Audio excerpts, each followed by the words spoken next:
The Matrix, simulation as prison, code as religion, decoding dystopia. There are stories that distract. There are stories that warn. And then there are stories that reveal the operating system itself. The Matrix, released in 1999, is not science fiction. It is spiritual infrastructure disguised as entertainment. A complete architecture of control, wrapped in a simulated reality, written to teach how engineered belief can be used to suppress awareness, harvest energy, and prescript rebellion. The setting appears to be modern-day Earth. But the world is not real. It is a simulation, a hyper-real digital illusion projected into the minds of sleeping human beings whose bodies are wired into an artificial intelligence control grid. They are not living. They are being rendered. The population walks through code. They obey programmed weather, digital clocks, artificial laws, fake elections, synthetic relationships. All of it feels real because it was designed to be indistinguishable from truth. But the function of the Matrix is not comfort. It is containment. Not of the body, but of the will. The system is maintained through two key mechanisms: illusion and identity. The individual inside the Matrix believes they are free because they have a job, a home, a routine. But that identity was assigned by the system. It is the compliance mask, the software running on top of the soul. And yet, anomalies occur. One of them is named Neo, a man who begins to sense the code before he sees it. He feels the distortion before it breaks. He is given a choice: remain inside the simulation or awaken into the truth. Blue pill or red. But this choice is not symbolic. It is irreversible. One path returns him to the loop. The other exposes him to a world where nothing is familiar, and everything he believed about freedom, destiny, purpose, even prophecy, has been programmed. The Matrix is not a warning. It is a mirror. It is not predicting the future. It is explaining the present. This is not a film about machines. It is a system of spiritual mechanics, showing how perception can be hijacked, rebellion can be pre-written, and even saviors can be generated by the code they are trying to escape. This is where the decoding begins.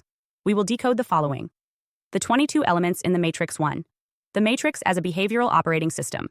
How the simulated world functions as a belief-based obedience grid. 2. Neo and the false identity of Mr. Anderson. The assigned self versus the soul-aligned anomaly. 3. The white rabbit as a trigger event. Symbolic awakening sequences and invitation through symbolism. 4. The role of sleep and screens in suppressing awareness. Digital sedation and fatigue as spiritual suppression. 5. Surveillance and predictive policing through agent programs. Agent Smith as an enforcer of programmed reality. 6. The red pill and blue pill as consent mechanisms. Why awakening must be chosen, not imposed. 7. The awakening. Bio-spiritual extraction from the dream. What happens when the body is removed from the simulation? 8. The pod farms and human energy harvesting. Biological batteries and the metaphysics of extraction. 9. The real world as desolation, not liberation. Why truth isn't comfortable, and the cost of sight. 10. Zion as a quarantined resistance system. The illusion of revolution as a structural safety valve. 11. Morpheus as initiator and belief architect. The role of the spiritual mentor in programmed rebellion. 12.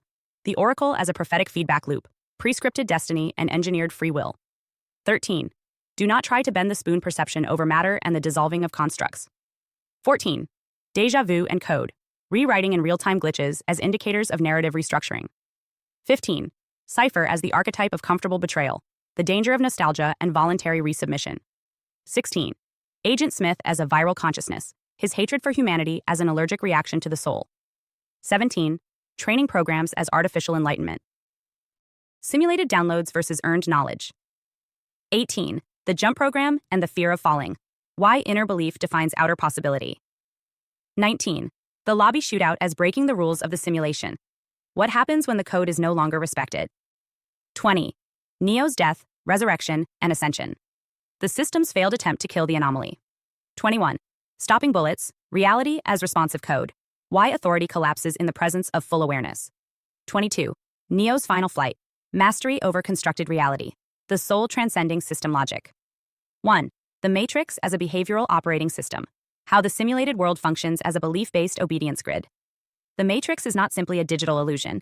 It is a self-reinforcing behavioral operating system. It governs the population not through visible oppression, but through patterned perception. It doesn't block movement. It defines meaning.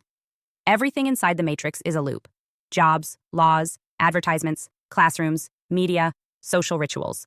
The purpose is not information. It is integration. By controlling what a person sees, hears, believes, and repeats, the system builds a closed circuit where deviation becomes unthinkable.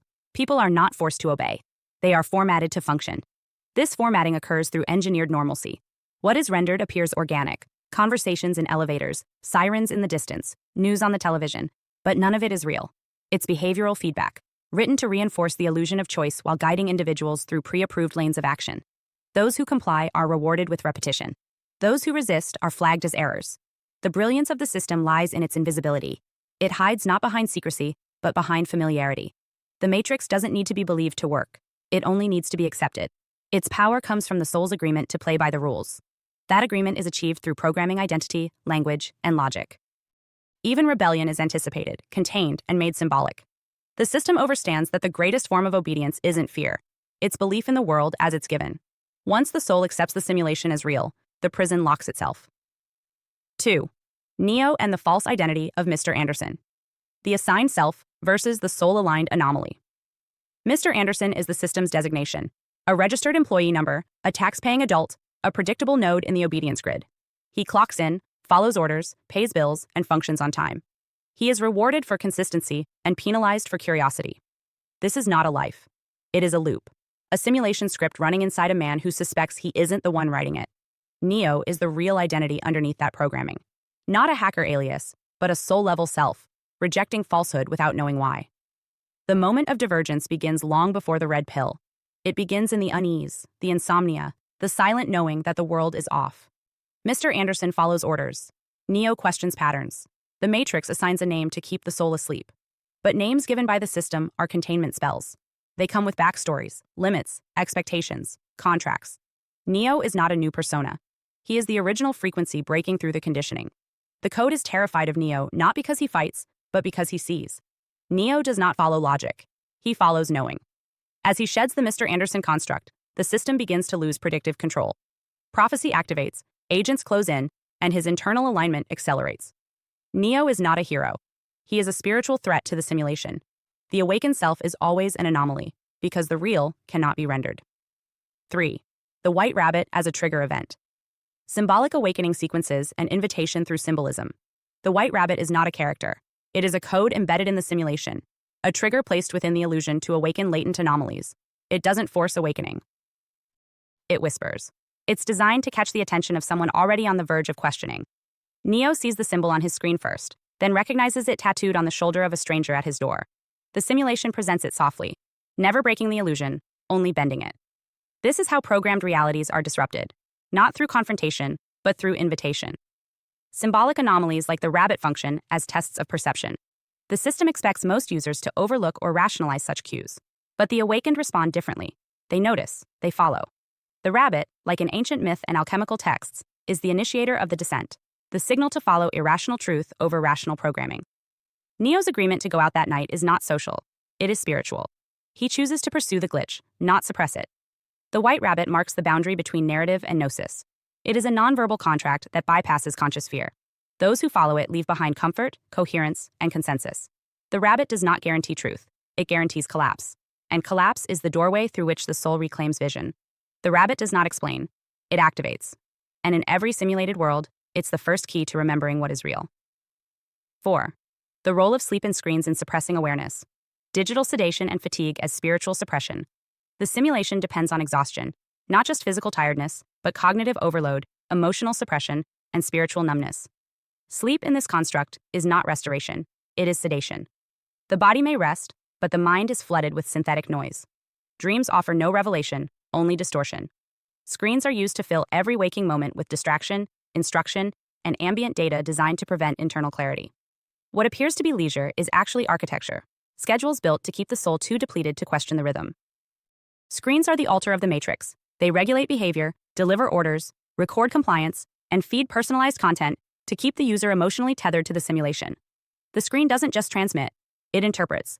It flattens mystery into messaging and converts wonder into stimulation. The more a person stares, the less they feel. The more entertained, the less intuitive. Information is mistaken for awareness. Motion is mistaken for meaning. The soul is locked in a loop of blinking lights and sensory input that dulls higher perception. Sleep in the matrix is both literal and symbolic. Most are asleep without knowing it, functioning through habits inherited from a system that engineered their priorities. The dream state is a mirror of waking life, structured, controlled, and narrative-bound. When the soul is caught in fatigue, its signals are drowned out by programming.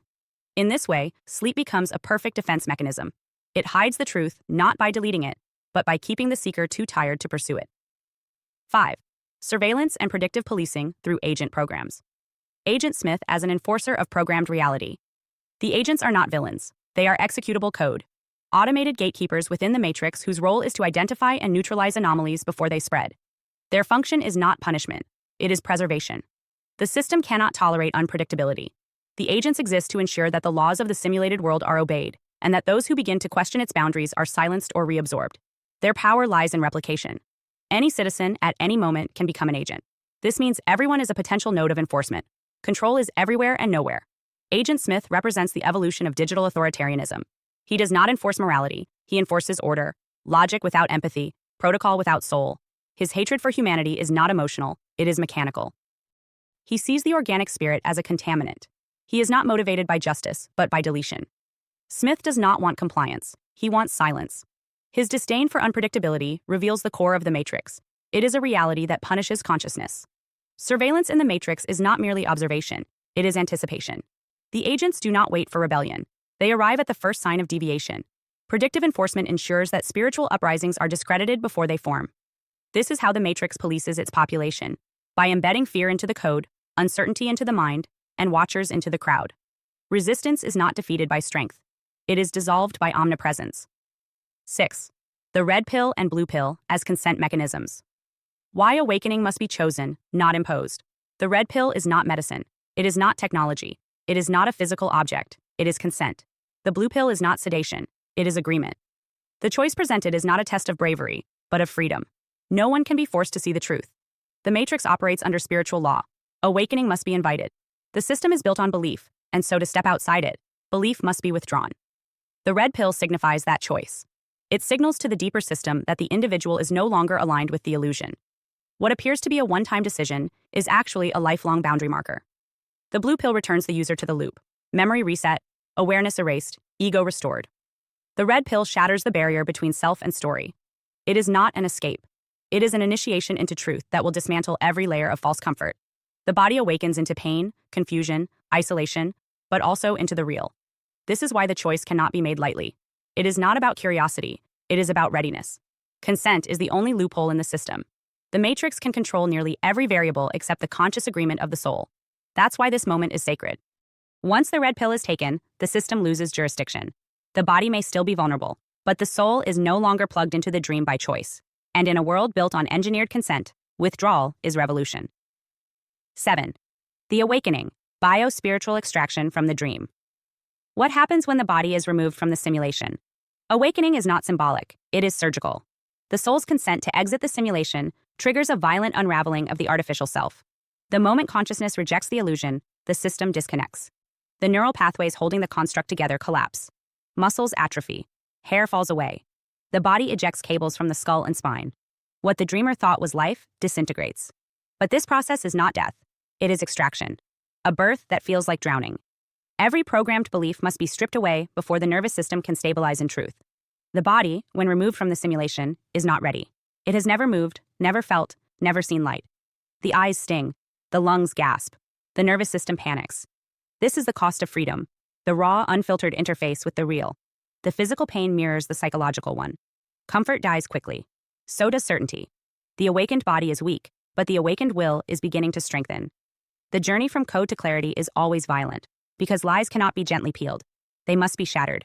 This moment is the inversion of the Matrix's promise. The system offered comfort, stimulation, and safety in exchange for obedience. Extraction offers nothing. No reward, no stability, no guidance, only the possibility of freedom. The awakening does not deliver answers. It delivers presence. And presence is unbearable to the part of the self still clinging to control. This is why few are pulled out. Not because it is rare, but because few are ready to endure the real. 8. The pod farms and human energy harvesting. Biological batteries and the metaphysics of extraction. The body is not being stored, it is being used. Connected to a vertical field of mechanical wombs, the human organism is positioned as a living generator. Its warmth, its pulse, its chemical reactions are extracted continuously. Nutrients are recycled. Movement is suspended. Every physical need is met, except one, awareness. The body is kept alive, not for preservation, but for fuel. And in a system where consciousness is unnecessary, individuality becomes a liability. These farms are not allegorical. They represent the industrialization of human spirit. The matrix does not just simulate life, it feeds on it. And the most efficient method of harvesting is consented sedation. As long as the soul believes in the dream, its energy flows uninterrupted. The pod becomes a temple to obedience. Even resistance is rendered harmless when confined to dreams. The cage does not require punishment. It simply must be convincing enough that the prisoner won't ask why they're tired. At the metaphysical level, this is energy vampirism. The system runs on focus, faith, emotion, devotion, all redirected into the false world. What is harvested is not only heat, but will. The soul is converted into circuitry. And as long as the spirit sleeps, the machinery thrives. This is why the system fears awakening. It is not that one body escapes, it's that the circuit is broken and others may follow. 9. The real world as desolation, not liberation. Why truth isn't comfortable, and the cost of sight. The real world is not paradise, it is devastation. The skies are blackened, the surface is scorched, civilization is buried beneath the earth. The war between humans and machines has already been lost. What remains is survival. Minimal, cold, brutal. There is no beauty here, no simulated peace, no conveniences. The awakened do not return to Eden. They inherit ruin. And this is the greatest deception of the matrix. That truth will feel good. The spiritual cost of sight is staggering. Without the dream, there is no narrative, no identity, no external meaning. The newly awakened must face the hollow core of the self that was constructed by fiction. There is grief for the lost world, rage at the lie, terror at the vastness. Many break. Some wish to return. Some do. Because freedom without structure feels like death to the conditioned mind. But truth is not comfort. Truth is capacity. It does not provide, it reveals. The system counted on people fearing this moment. And it was right. Most would rather live comfortably asleep than suffer awake. But the few who stay, who endure the collapse and rebuild their consciousness in desolation, become the greatest threat to the matrix. Because once a soul adapts to truth, it becomes immune to programming. And immunity cannot be tracked. 10. Zion as a quarantined resistance system. The illusion of revolution as a structural safety valve. Zion is not a liberated city. It is a containment zone. Hidden beneath the scorched surface of the earth, it functions as a sanctuary for the awakened. But it is also observed, known, and permitted by the system it opposes. Its existence is not a failure of the matrix. It is a feature. When belief in the simulation collapses, the system does not attempt to reintegrate the awakened. It redirects them to a location where their energy, movement, and leadership can be tracked and managed. Rebellion, when expected, is calculable. The matrix understands that some anomalies will reject the dream. But if those anomalies can be relocated, collectivized, and ritualized into an organized resistance, they become less dangerous. They no longer break the system. They serve a role within it. Zion is the illusion of escape, the final wall inside a larger prison. It gives the awakened a cause, a language, a mission, but it also keeps them busy, contained, and reactive. The prophecy of Zion's survival, the rhythm of its near destruction, and the cyclical appearance of the One are all part of the Matrix's long-term maintenance strategy. Zion is allowed to rise, only to be threatened and rebuilt again. This loop ensures that rebellion stays predictable, generational, and self-regulating. Zion does not represent freedom. It represents tolerated dissent, a sandbox in which revolution is simulated, measured, and ultimately absorbed. 11. Morpheus as initiator and belief architect. The role of the spiritual mentor in programmed rebellion. Morpheus does not free minds. He activates chosen programs. As the spiritual mentor of the awakened, he embodies faith in prophecy, devotion to purpose, and discipline toward the unseen. But his role is not spontaneous. It is structural. Morpheus is not simply a man who believes. He is a designated vector for belief. His presence ensures that those who awaken do so inside a mythological framework already provided by the system. He speaks not just in truth, but in story. Every action he takes reaffirms the legend of the One. He seeks not to break the code, but to fulfill it. While he operates outside the simulation, his worldview is shaped entirely by prophecy, vision, and structure. This makes him both liberator and limiter. He leads Neo to his awakening, but also steers it within an existing narrative. In doing so, Morpheus prevents chaos, but also limits the possibility of a truly unscripted revolution. Morpheus is essential because belief is essential. The system doesn't collapse from data. It collapses from certainty. The Oracle understands this, and Morpheus becomes her agent of activation. His conviction becomes the bridge between simulation and awakening. But that conviction is itself pre-written. Morpheus doesn't see beyond the matrix. He sees deeply within the pattern the matrix expects. His guidance initiates transformation, but within rules. His faith is not rebellion. It is alignment with a higher code. 12. The Oracle as a prophetic feedback loop. Prescripted destiny and engineered free will. The Oracle does not predict the future, she programs it. Her role is not mystical, it is mathematical. She studies behavior, maps decision trees, and delivers guidance designed to generate specific outcomes. Her language is gentle, her presence maternal. But she is not a seer, she is a code stabilizer, a behavioral engineer cloaked in spiritual archetype. Those who speak with her believe they are choosing, but they are following. Her words reinforce probabilities. She does not answer questions, she narrows them. Free will inside the matrix is permitted only when its outcome has already been measured. The Oracle guides anomalies toward decisions that appear organic, but remain inside containment logic. Her placement within the resistance network allows her to serve as a regulator, a kind of spiritual firewall that keeps disruption orderly. She doesn't stop Neo from awakening. She ensures he awakens in the correct way, at the correct time, within the correct symbolic structure. Even her ambiguity is strategic. By speaking in riddles, half-truths, and mirrored language, she ensures the individual believes they are making their own choice. In reality, they are walking a path already simulated thousands of times. The Oracle's greatest achievement is not accuracy, it is trust. Once a soul trusts a voice inside the system, their spiritual compass is rewired. The Oracle becomes the illusion of free will, a feedback loop so perfectly disguised, it is worshipped. 13. Do not try to bend the spoon perception over matter and the dissolving of constructs. The spoon is not real. That statement is not metaphor, it's instruction. In a simulation, objects do not exist independently. They are rendered responses to belief.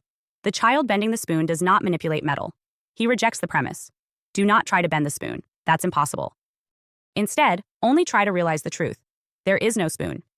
This is the first moment where Neo is not asked to fight, but to perceive.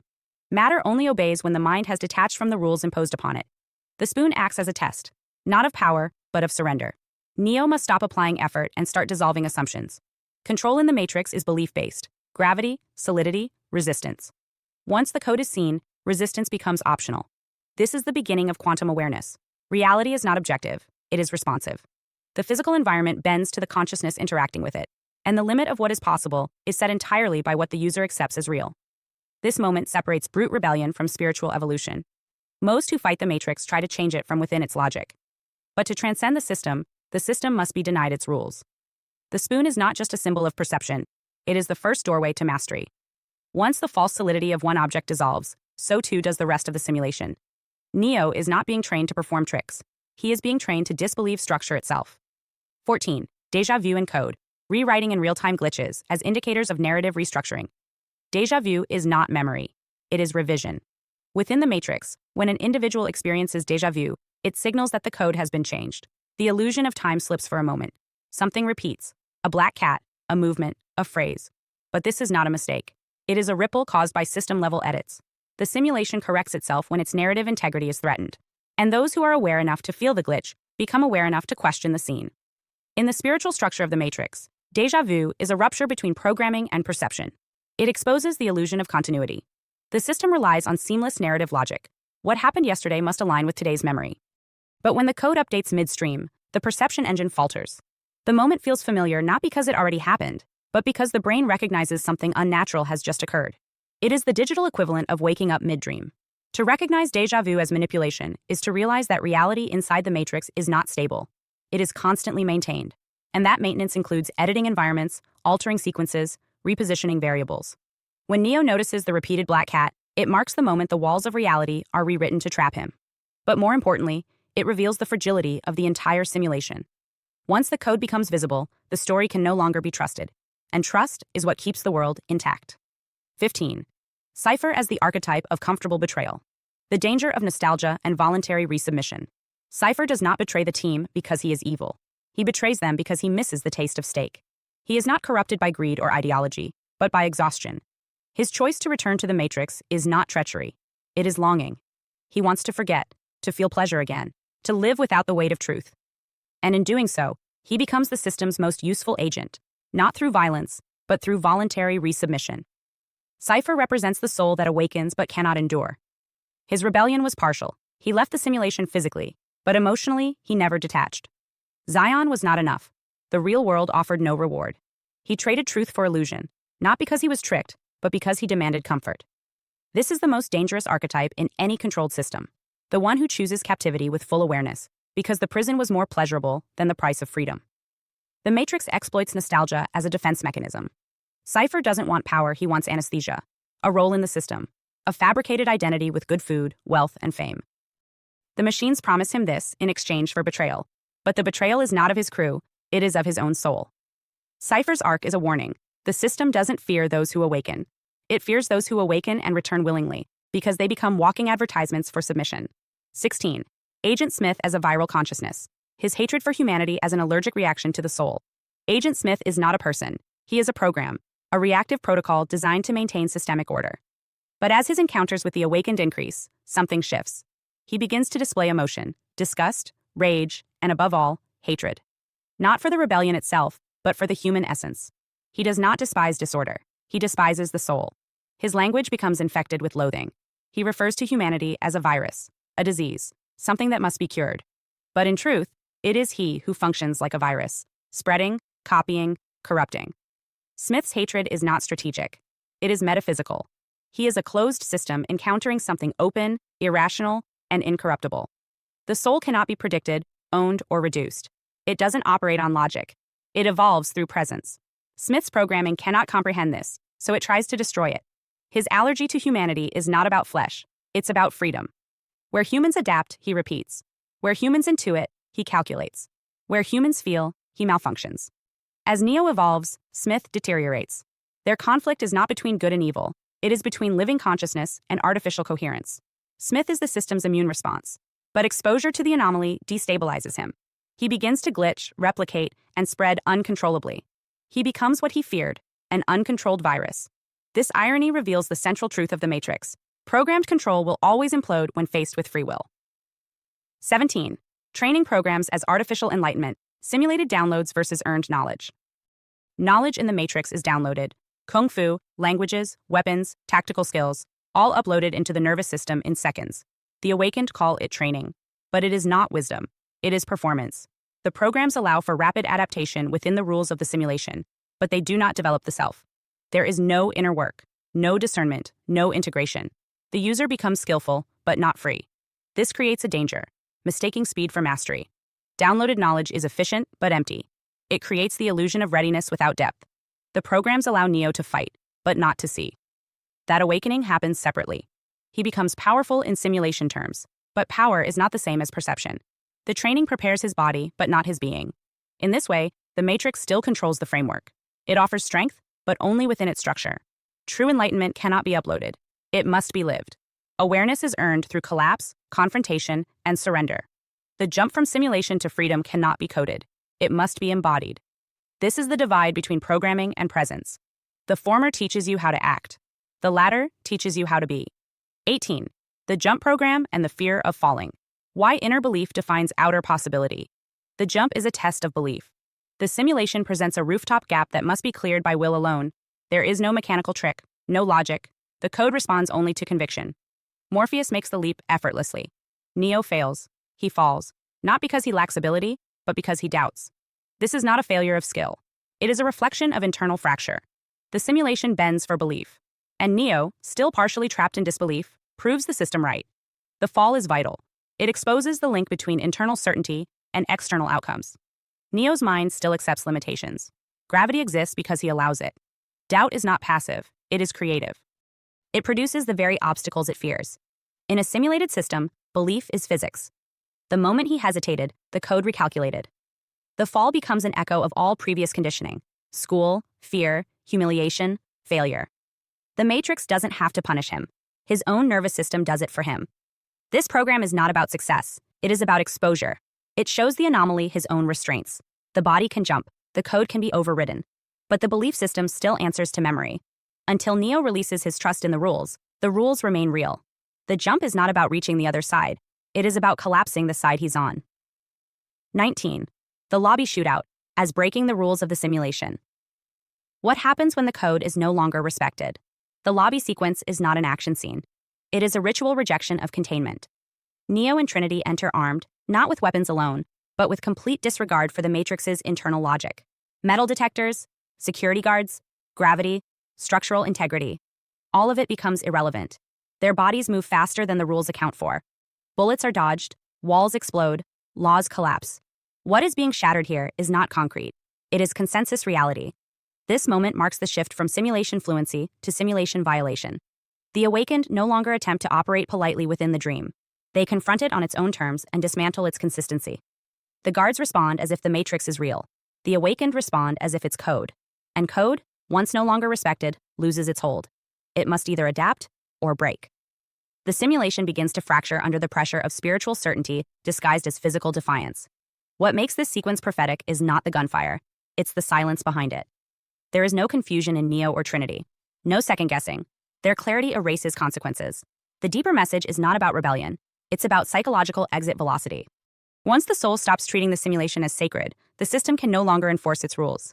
The shootout is not violence. It is liberation through irreverence. 20. Neo's death, resurrection, and ascension. The system's failed attempt to kill the anomaly. Neo dies because the system demands it. The code calculates his death as necessary to preserve equilibrium.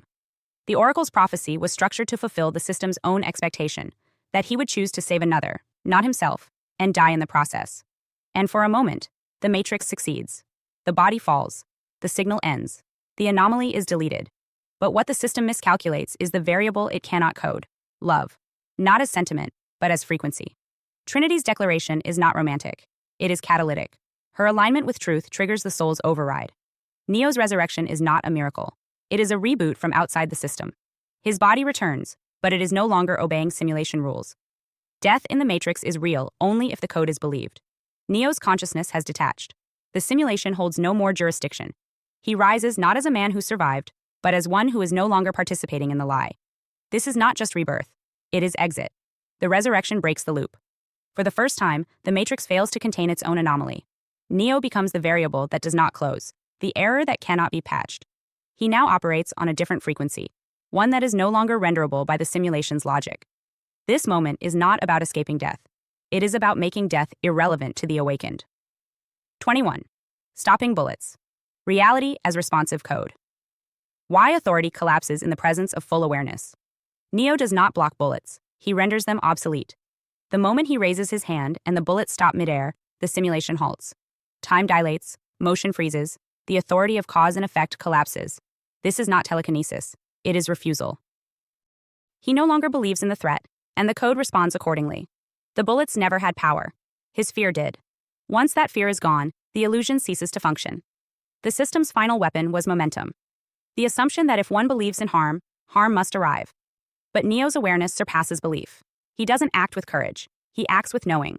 The simulation recognizes this and glitches. The scenery flickers, the agents hesitate, the code falters. Reality, now confronted by a consciousness that will not yield, has no choice but to obey.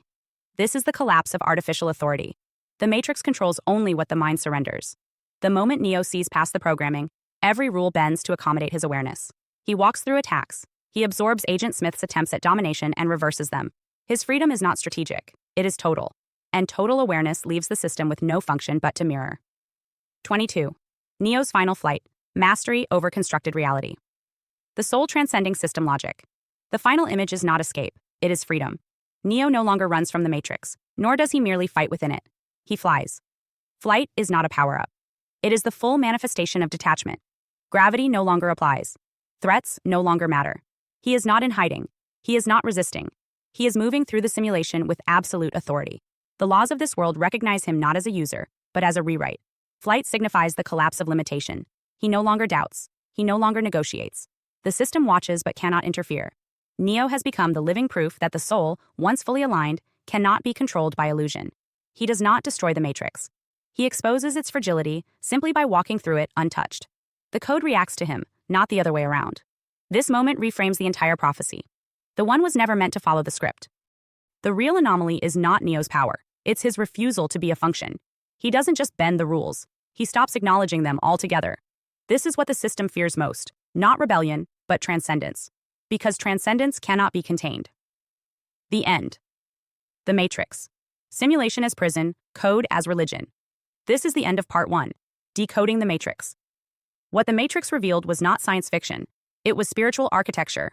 A world where identity is assigned, freedom is scripted, rebellion is permitted, and reality is rendered from belief.